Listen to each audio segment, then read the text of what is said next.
Seguimos compartiendo con ustedes la mañana del 11 y ya les vamos a presentar a nuestro primer invitado. Es el ingeniero agrónomo Guillermo Franchi, que representa al movimiento Un Solo Uruguay. ¿Qué tal? Bienvenido, un gusto que nos acompañe. Buen día, muchas gracias por la invitación. Bueno, el movimiento Un Solo Uruguay, que ustedes recuerdan, tuvo un momento de irrupción, creo que fue en enero del año pasado, con una marcha importante que fue muy cuestionada, de la cantidad de gente que fue, de que esto era organizado también con un sesgo político partidario, como que el sistema político uruguayo no le dio demasiada cabida al movimiento Un Solo Uruguay. Se dieron algunos episodios de cercanía con el presidente, de un presidente que se mostró molesto. Este movimiento que, bueno, comprende no solamente a la gente del campo, porque enseguida se dijo, bueno, estos son los hacendados potentes que van todos a estas marchas en camionetas 4x4 a reclamar que, si en algún momento de repente ahora puede no ser tan rentable el campo, pero en algún momento la juntaban con pala la plata, o sea que han hecho mucho dinero y ahora vienen a reclamar porque dejan de ganar. Bueno, una cantidad de cuestionamientos de los que fue objeto este movimiento Un Solo Uruguay, y que poco a poco, lo hablábamos con Leonardo Machado, el representante de Maldonado de este movimiento, como que daba la sensación a los ojos de la gente, no sé qué culpa tienen los medios en esto, de que iba perdiendo fuerza el movimiento Un Solo Uruguay. Pero este mes de enero, al año de aquella marcha o de aquella concentración importante, sin cortes de ruta, se volvieron a reunir, plantearon una serie de reivindicaciones y ahora en año electoral, ¿cómo está parado el movimiento Un Solo Uruguay, ingeniero? Bueno, seguimos trabajando arduamente, muchas veces no tan visible, por ejemplo como fue durante 2018, pero se sigue trabajando en muchas instancias y sobre todo en este año, que es un año electoral, el protagonismo lo tienen que tener los candidatos, los diferentes candidatos de todos los partidos políticos. Nosotros en enero de este año, el 23 de enero de este año del 19, la proclama o la propuesta fue básicamente dirigida al sistema político, con un montón de reivindicaciones. Se amplió el panorama, no es solo un reclamo económico, no es solo un reclamo productivo, si bien el año pasado, como lo decías tú recién, inmediatamente al movimiento que podría denominarse agropecuario, lo que fue el puntapié inicial, se sumaron transportistas, prestadores de servicios, comerciantes, de todos los rubros y de todo el país. Bueno, este año se dejó claramente, está claro que el movimiento no tiene orientación política, partidaria, es un movimiento político, por supuesto, profundamente político, todo lo que planteamos es político, pero desde la preocupación de que independientemente de quién gobierne, acá hay cosas que hay que solucionar de fondo porque tenemos problemas que son graves, tenemos problemas de déficit que son monstruosos y que lejos de solucionarse cada vez se agravan más. Indudablemente que acá este gobierno y posiblemente los anteriores también, debido a la bonanza económica internacional, dejaron de prestarle atención a lo que estaba pasando a nivel productivo, a nivel económico, a nivel social, porque el dinero ingresaba al Uruguay, sea a través de los fondos de inversión, sea a través de proyectos grandes de producción, pero desde el 2015 hasta ahora ha habido un efecto de recesión, de parate, de tratar de arriesgar lo menos posible, porque los costos siguieron incrementándose, los costos productivos, los costos de vida, y los resultados que se obtienen por la producción no son los mismos que se obtenían hasta el 2014. Pero bueno, este año, y de cara a este escenario electoral, lo que el movimiento hizo fue plantear claramente en varios aspectos, por ejemplo, relacionado al déficit previsional, que es un tema muy complejo y que el gobierno lo ha maquillado de muchas formas y que el sistema político lo debe discutir en conjunto para buscar una salida. Para que usted tenga una idea, el déficit del Banco de Previsión Social, el déficit neto del Banco de Previsión Social hoy entre lo recauda y entre lo que paga en servicios y en aportes, es prácticamente el doble del déficit fiscal. Entonces hay un problema grave en eso, pero hay un problema grave, por ejemplo, también en el tema de la seguridad, no solo en Montevideo, porque acá siempre se habla y lo vemos a través de los medios, siempre la inseguridad está referida a las rapiñas, a los homicidios, a todo lo que pasa en Montevideo, pero hay problemas a nivel del interior, inclusive a nivel rural, hay un desmantelamiento de todo lo que ha sido el accionar policial y las comisarías de campaña y de los pueblos. También hay problemas con el tema de educación. Básicamente todo esto lo que se resume es que acá hay un problema muy grave en Uruguay que no es nuevo, es histórico, es desde la fundación de Uruguay, es el centralismo que tiene este país. Todas las decisiones parten desde Montevideo, todas las decisiones se toman desde una oficina en Montevideo y se le imponen al sistema productivo, al sistema de transporte. La OPP. OPP o algún Presidencia, ministerio. Claro, y están, nunca se tiene en cuenta la opinión de la verdadera gente involucrada en los sistemas productivos. Pese a todas las comunicaciones, pese a la facilidad que tienen hoy cualquier ministerio, cualquier organismo de hacer una encuesta a nivel productivo, jamás se hizo.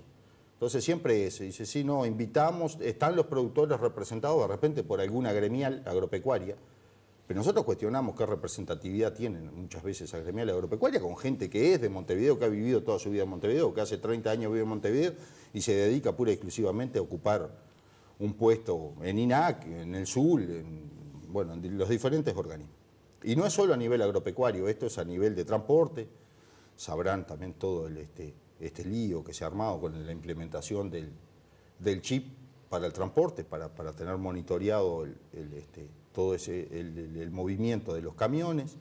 Pero también se ha impuesto, y eso es una de las cosas que estamos en contra, todo es una imposición constante, chip al ganado, chip a las mascotas, chip a los aplicadores de fungicida, a las máquinas procesadoras de semillas. O sea, creo que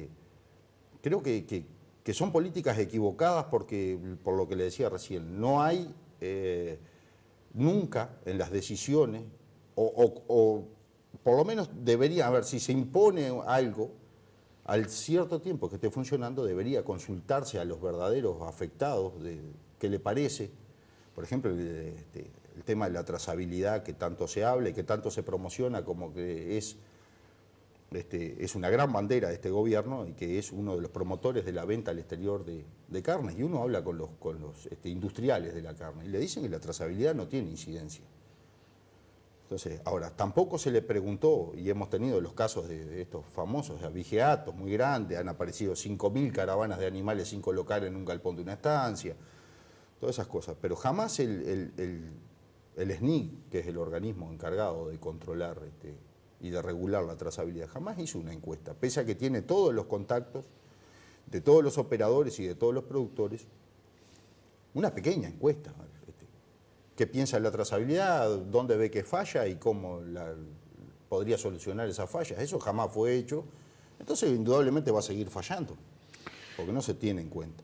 Pero bueno, independientemente de estos temas, el movimiento ha seguido trabajando en la recolección de firmas. Ayer se hicieron entregas a CRECE de 31.000 firmas que se juntaron en los últimos 60 días. ¿Qué es CRECE? CRECE es la Cámara Comercial de acá del Este, que es la que impulsa ir a plebiscito por la no obligación a la bancarización o a la inclusión financiera. Nosotros creemos que tanto en este tema como en todos estos otros temas que hemos estado hablando, si es tan bueno no debe ser obligatorio, que cada uno decida si le sirve la trazabilidad, si le sirve la inclusión financiera. O sea, cuando se impone algo por ley o se obliga, a uno enseguida le rechina y dice, ¿por qué se hace tanta propaganda que es tan beneficioso y sin embargo lo tienen que obligar para que así sea? Estamos viendo imágenes justamente de esa reunión, ¿verdad?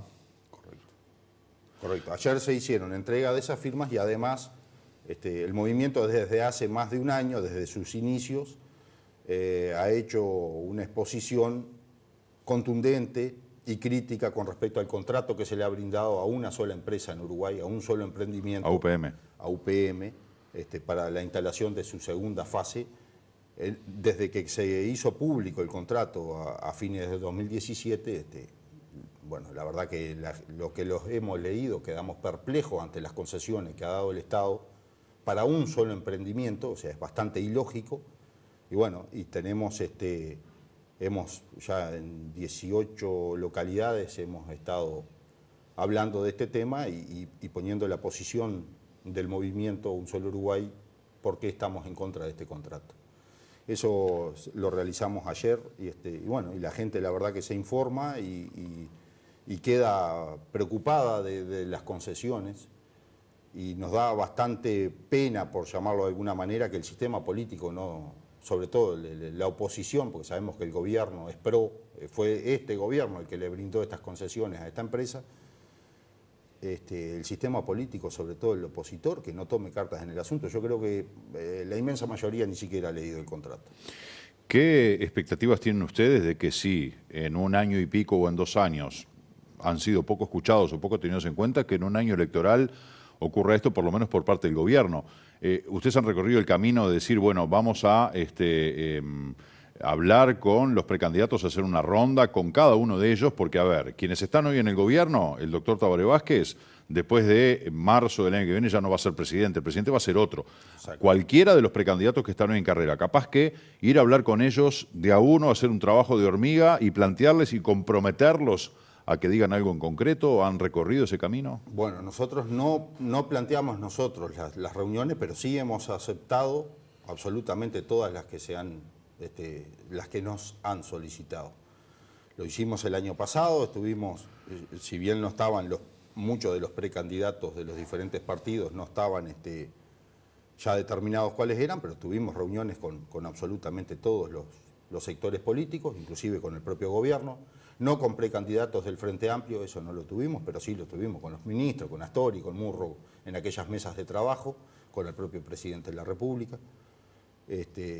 Y claramente siempre desde nuestra posición, o sea, nosotros somos un movimiento social de gente que está preocupada por situaciones reales, situaciones de vida, situaciones empresariales, situaciones industriales, y no corremos ninguna carrera por ningún voto, y eso le costó mucho trabajo al gobierno entenderlo. Es más, le costó tanto trabajo que gracias al gobierno y al no entender qué era el diagnóstico que le presentamos y exigirle soluciones y presentarle soluciones, nos llevó a que siguiéramos un año y medio después, siguiéramos en vigencia, cuando en realidad la intención del movimiento fue poner las cosas claras arriba de la mesa y decir, trabajen en esto por favor, porque la situación no es ni parecida a lo que ustedes están imaginando. Después tuvimos reuniones con los diferentes candidatos de todos los partidos, tanto Colorado, Blanco, Unión Popular, Unidad Popular, Partido Independiente.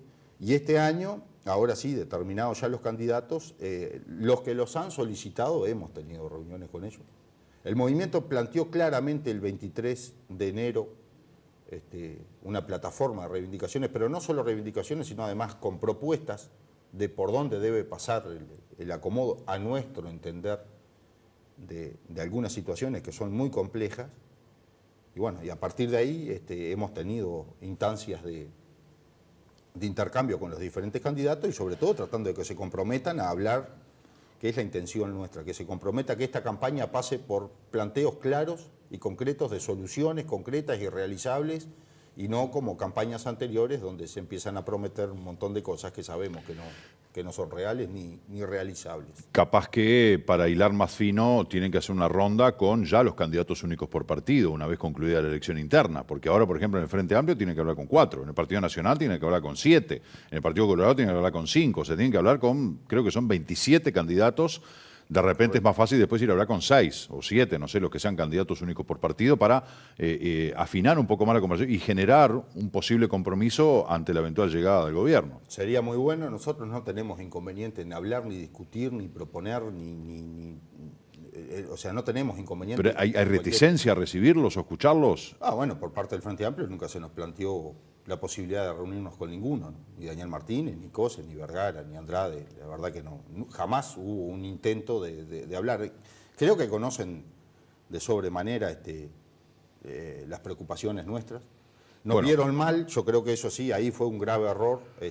Se entendió mal, se entendió como que éramos algo político partidario, por lo tanto que éramos la oposición más acérrima del gobierno. Nosotros somos oposición a lo que está mal, no importa si es en una intendencia blanca, colorada o en el gobierno nacional. O sea, somos oposición a lo que nosotros entendemos que está mal y está mal rumbeado y queremos que se cambie. Se supone que deberían saber, ¿no? Daniel Martínez fue intendente de Montevideo, ya que hablamos de tanto centralismo, tiene que saber. Carolina Cose fue ministra de Industria, debería estar al tanto. Mario Vergara, presidente del Banco Central, también debería estar al tanto de la situación. De repente Oscar Andrade, como dirigente sindical. Pero a lo que voy es a que no pueden alegar ni los candidatos del Frente Amplio ni los precandidatos de otros partidos que no conocen cuáles son las demandas o la existencia del movimiento Un Solo Uruguay. Ahora hay otro aspecto, porque ustedes de alguna manera dicen, bueno, nosotros planteamos y no nos escuchan. Nosotros planteamos cuáles son las propuestas que pueden solucionar nuestros problemas y no nos dan bolilla. El gobierno los ha recibido. Ya sé que me va a decir, bueno, pero no sirvió de mucho, o lo que nos da es insuficiente, pero como dijo el presidente Vázquez, este no fue un gobierno que cerró las puertas y tapó sus oídos. Los escucharon y bueno, le dieron algo, un subsidio por aquí, una rebaja temporaria por acá, una ayudita para los lecheros, una ayudita para los arroceros. O sea que el gobierno dice, bueno, es lo que puedo dar, es lo que te puedo dar. Bueno, no es un te cierro la puerta, te doy lo que puedo, no te alcanza, pero es lo que puedo dar. El problema con eso es que, a ver, primero que nada, fue el propio presidente de la República el que planteó las mesas de trabajo. Unas mesas de trabajo que nosotros obviamente fuimos, no a mesas de diálogo, fuimos a mesas de trabajo. Fuimos a 2 instancias y no nos llamaron nunca más. Yo creo que lo que molestó de sobremanera fue que nosotros fuéramos con propuestas concretas. Por ejemplo, con el tema de la rebaja del precio del gasoil, que no es porque sea un combustible productivo, sino que es el combustible que más influye en toda la inflación, porque todo se mueve a gasoil en Uruguay, toda la distribución. Sí, la maquinaria, el transporte. Sobre todo el transporte. El transporte en Uruguay es el gran consumidor de gasoil, no es el agro. Fuimos con una propuesta claramente cómo se podía bajar a paridad de importación sin afectar las arcas del Estado. Eso fue claro, fue un documento. Hay una fórmula de bajar el gasoil sin que afecte las arcas del Estado. Exacto. ¿Y por qué no lo tomaron? ¿Cuál fue el argumento que les dieron? Y porque, digo, no nos dieron ningún argumento. La respuesta fue muy burda, muy teórica y a muy largo plazo después que ya no habían eliminado la posibilidad de seguir en las mesas de trabajo. Pero está claro que el problema más grave que tenemos en Uruguay es que Uruguay recauda en ese enorme déficit de las arcas del Estado que tiene, recauda a través del sobreprecio en las tarifas públicas, no solo de los combustibles, sino también de la energía, de OCE, en todas las tarifas públicas están absolutamente sobrevaluadas. Si usted mira los informes que hace Ursea, mes a mes, donde se pone claramente con todos los impuestos, los combustibles, cuál sería el precio de paridad de importación, teniendo en cuenta absolutamente todas las tasas y los subsidios que sí paga el agro en el gasoil y el transporte en el gasoil, por ejemplo, a los empresarios, o a un empresario básicamente, del transporte colectivo en Montevideo. A Salgado. Claro. Asesor del presidente Vázquez. Claro, y eso, a ver, le estamos pagando un 11% prácticamente del precio del gasoil, es un subsidio al transporte capitalino. ¿Qué tiene que ver el agro con el transporte capitalino? Si la Intendencia de Montevideo es ineficiente en su política de movilidad urbana y de desarrollo, ¿por qué tiene que ser un cañero de Artigas o el que tiene un tractor en el Chuy o el que planta soja en Dolores el que tenga que subsidiar a una empresa? Porque también está lo otro. Usted pregúntele a un usuario del transporte público en Montevideo si siente que está siendo subsidiado el boleto. Está todo el mundo muy enojado con las subas constantes. Y continuamente hablan de tener que seguir incrementando. Sin embargo, el gasoil subsidia a los empresarios del transporte público. Entonces, a ver, el presidente de la República nos recibió, planteó las mesas de trabajo y en 2 propuestas concretas, que fue una la de los combustibles y la otra del tema de endeudamiento, nos borraron. Nos eliminaron de la posibilidad de seguir discutiendo. ¿Molestamos? Y yo creo que sí. Ahora, ¿por qué molestamos? Resulta que todo lo que le dijimos al principio, hace 2 días Astori lo estaba reconociendo. Uruguay no soporta el despilfarro que tienen los números públicos. El déficit fiscal de Uruguay hoy es prácticamente el 15% entre lo que recauda y lo que gasta. Y eso es insostenible. Y aparte no es una cuestión de este año, se viene acumulando de años atrás. Cuando se habla del déficit fiscal, del 4,5% del PBI, El PBI es toda la producción nacional, todo lo que se produce y todos los servicios que brinda el país valorizados. Entonces, cuando se compara que el Estado tiene un déficit contra todo lo que se produce en Uruguay, se están maquillando. Vamos a hablar claro, el déficit suyo es entre lo que usted cobra y lo que usted gasta.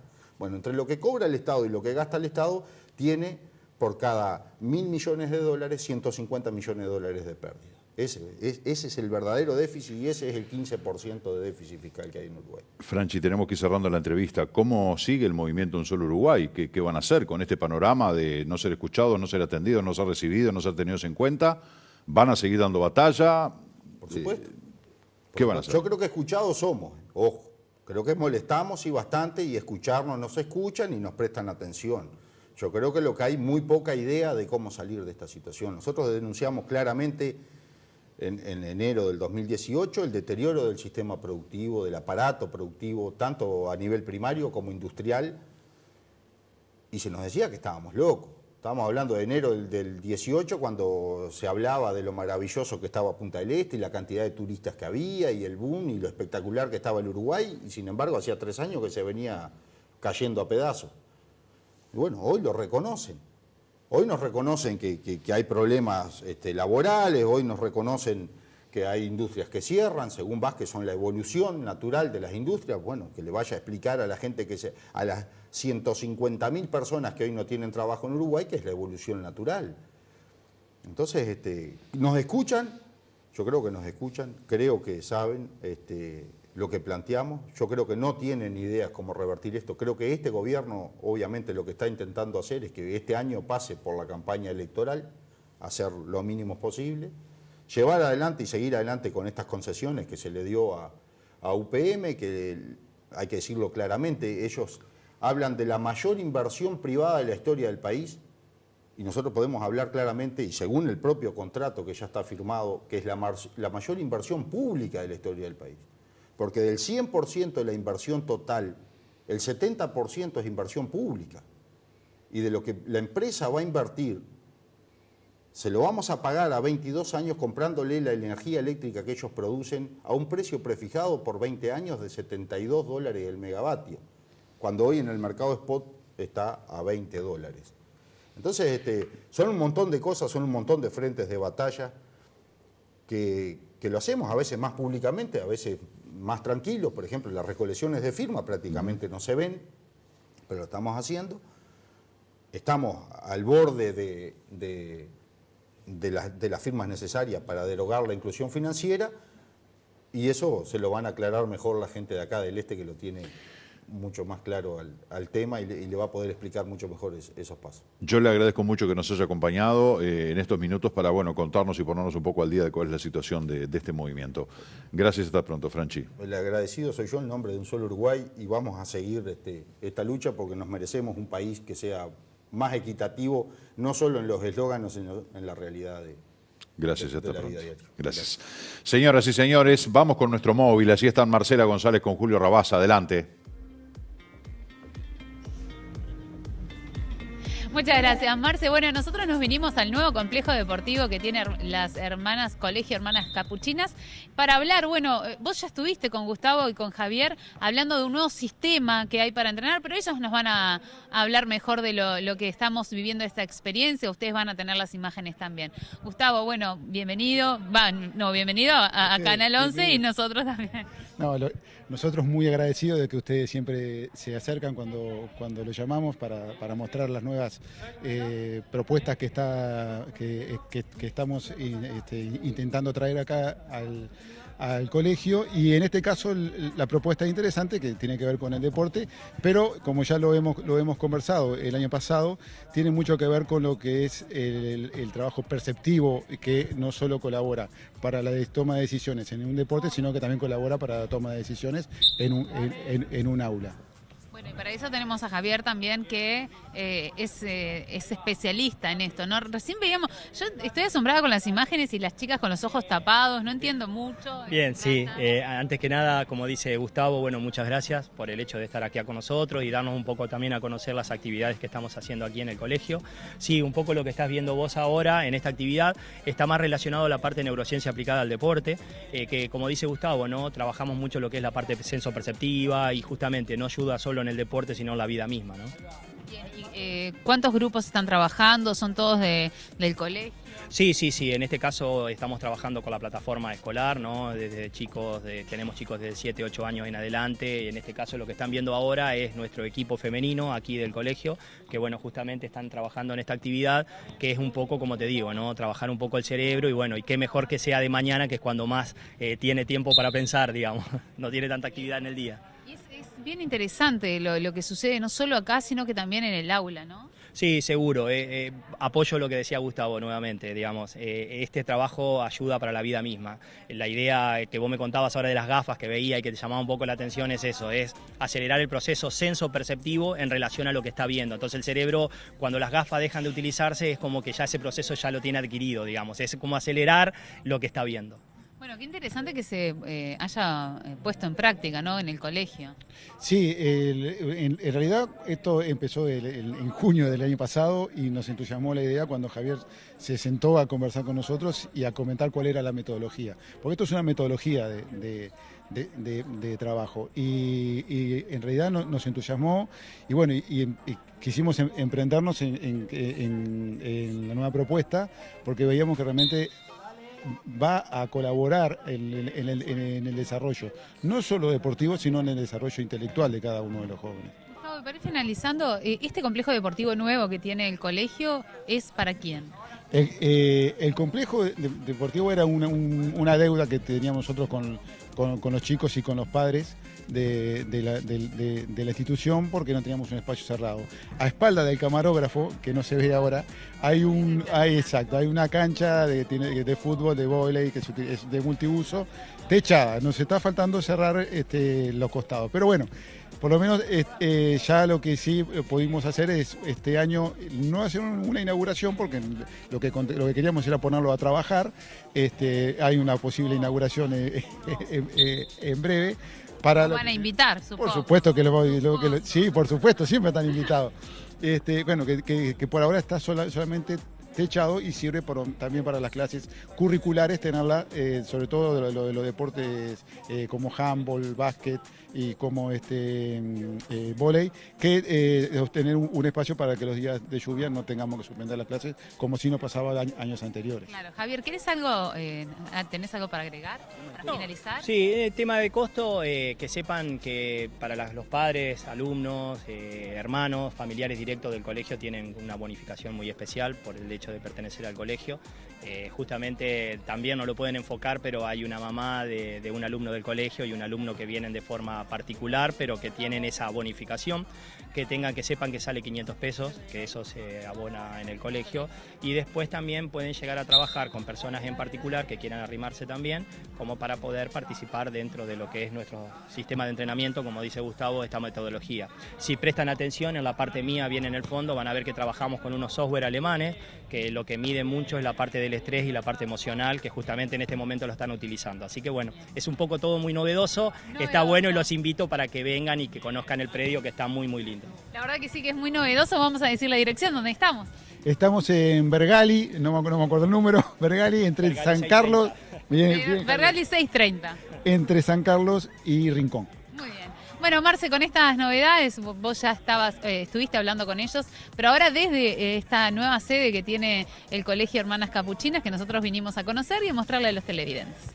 Impecable, Marcela, muchas gracias por este aporte. El saludo para Gustavo Piso, director, y también para, bueno, el otro entrevistado que había estado aquí explicándonos de estas características. Simplemente te comento, Marcela, que hay varios televidentes que escriben diciendo que tenés razón, de que hace frío, de que, bueno, gente que es friolenta y que, bueno, también se da cuenta de que hoy hace frío de 19 grados de dónde, que los teléfonos mienten. O sea que hay varios mensajes que apoyan tu postura de que hoy está fresco y que no está agradable. Así que, bueno, te quería compartir algunos mensajes, otros los vamos a estar leyendo en el transcurso del programa si es que nos da el tiempo. Ya son las 12 menos cuarto. El tiempo se va como el agua entre las manos. Hacemos una pausa, ya volvemos.